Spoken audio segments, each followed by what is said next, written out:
Welcome to this edition of the eClinicalWorks podcast. I'm Adam Silati. Now, there's no doubt that healthcare providers have a lot on their plate these days. In addition to patient visits, there are phone calls to deal with, referrals to finish, and documentation to process. So the question becomes, what can you do to keep pace with patients' needs while reinforcing your relationship with the patient? Today, we're joined by Dr. Kenneth LaCroix from Lighthouse Family Medicine, a four-provider group in Colleyville, Texas, to discuss the strategies that he's using to stay on top of things at this extraordinary time. Dr. LaCroix, thank you so much for being here with us today. Thank you for having me. It's really much an honor. Dr. LaCroix, tell us a little bit about your practice and what you guys are doing to keep up with things these days. As you mentioned, we're four providers. I'm the only physician, and we're keeping up as best we can because we do have quite a few. The patient visits really haven't fallen off, but the messages and the phone calls have really picked up a lot. We have a lot of unrest and a lot of patients with questions, and they need answering. So we have tried to answer those questions, on a one-by-one basis, but we've also put out a campaign messenger system so that we've sent out a blast email to all our patients, really specifically talking about the COVID vaccine. People have a lot of questions about the vaccine, where to get it, how to get it, should they get it. They're asking us. They have a lot of questions, and we're the place they come to, and yet we're not the ones who have the vaccine.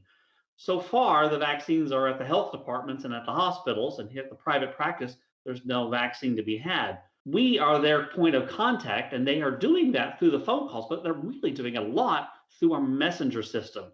The messenger system, we really trained our patients over the last 2 years to use the messenger system. And we have very young patients and very old patients. We have really all spectrum of patients that are using the messenger system appropriately, correctly, and well.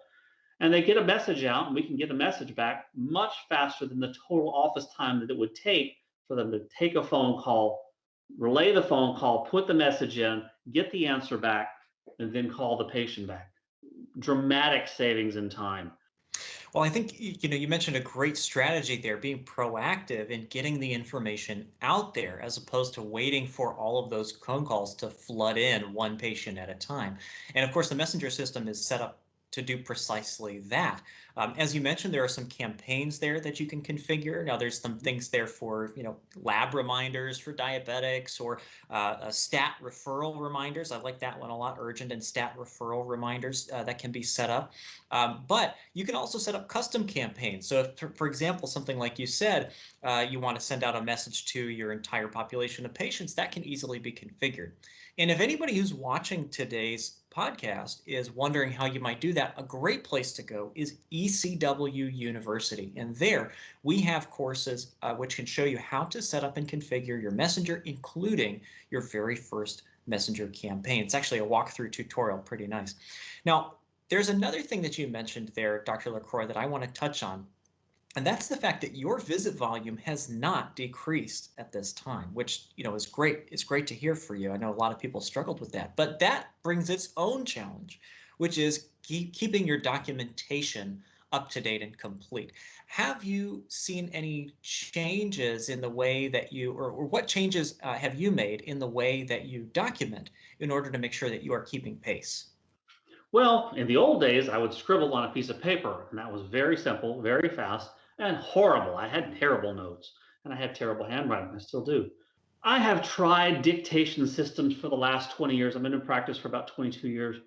I have tried voice dictation systems, didn't work well. I've tried live dictation systems, worked well, but were very expensive.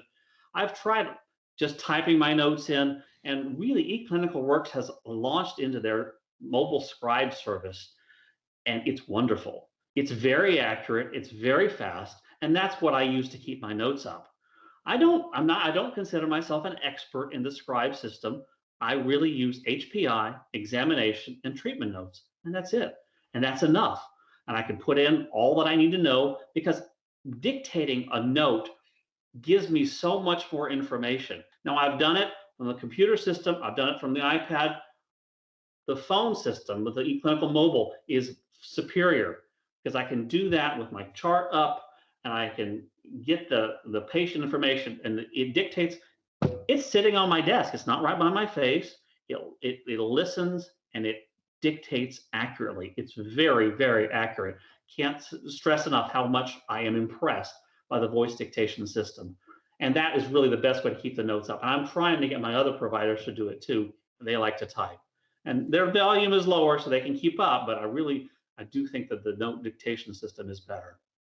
It can certainly be hard to change some of those habits, but it sounds like you found a way to make that scribe a natural extension of what you're doing to document for your patients. It's great to hear. Now, speaking of patient visits, of course, every patient who comes to your office needs to get checked in. And you've mentioned that you are using some additional technologies to help make that process simple and quick as well. What are you doing over there? So when people walk in our front little rotunda area, there are two iPads with kiosks. The kiosk check-in system is a system we are learning how to use better and better every day. But right now they check in. That's a step one, and it's very good. But they're also learning how to fill out some questionnaires, some of the social history, the medical history. And the goal of that is to get rid of the dreaded clipboard because patients don't like being given a clipboard, and we certainly don't like it getting back to us because we have to deal with that information, put that data in, and then scan that data in, and then shred that paper. It's just a lot of steps. We'd like to eliminate that. So the kiosk clipboard system is really how we're really hoping to get rid of the clipboards and get that information in so we can get the patients checked in and get that roadblock as little as possible. And of course, these days, not only would you have to handle those clipboards, you'd probably have to disinfect them too, which is another another Right. step that you'd be adding in there. Now, I like that you mentioned the questionnaires because I'm not sure if a lot of practices are aware of this, but the kiosk and your patient portal and Helo apps also support questionnaires themselves. So whereas you're having your patients fill out some questionnaires when they arrive and interact with the kiosk, some practices actually set up their questionnaires so that the patients can fill them out on the portal or in the Helo app before the visit so that they can make sure that that information is available. And of course, I think the best piece of this questionnaire functionality is that you can actually import that data directly from the questionnaire into your progress note to speed up your documentation. I think that's a huge a piece of saving time, like you've been saying, for all of these very busy providers. I'd like to ask, of course, well, as we wrap up here, what is next for your office? Are you looking at anything on the horizon here? So really having the kiosks, the questionnaires, and really was very excited to learn about getting that Helo portal system working at home where they could fill out the questionnaires. Getting that chart to get looking as good as possible before they hit the room is very important to me because Medicare is getting nicer. They've actually improved some of their coding guidelines so that we don't have to be as onerous with the review systems and things that were not as usable. So really, Medicare is paying us based on our time with the patient or the complexity of the patient. Medicare spends most of its money in hospitals, and they're trying to save money by using us to keep them out of the hospitals. And that's really great news for the primary care providers so that the more they see us, the less they see the emergency room, the less they see the hospital, and the more Medicare saves. It's a win-win, unless you're a hospital. That's really where we're going forward over the next 6 months is how to really increase patient quality of care while decreasing the documentation time because the documentation time is significant and it seems to be getting better. The new Medicare guidelines we're starting to implement some of those changes are really very important and very helpful in how we can do that. Well, Dr. LaCroix, if I didn't know any better, it sounds like you're talking about value-based medicine right there. And I know that's a big shift that a lot of people are going through right now. eClinicalWorks, of course, is there to help with that as well. Dr. LaCroix, thank you so much for taking the time to be here today and discuss these things with us. You bet. Thank you. It's been an honor. For any of the users who are watching today's podcast, if you'd like to learn anything else about the topics we heard discussed here today, you can visit my.eClinicalWorks.com, check out eCW University, where we have a lot of those courses, or speak with your strategic account manager. For the eClinicalWorks podcast, I'm Adam Salati, and thanks for watching.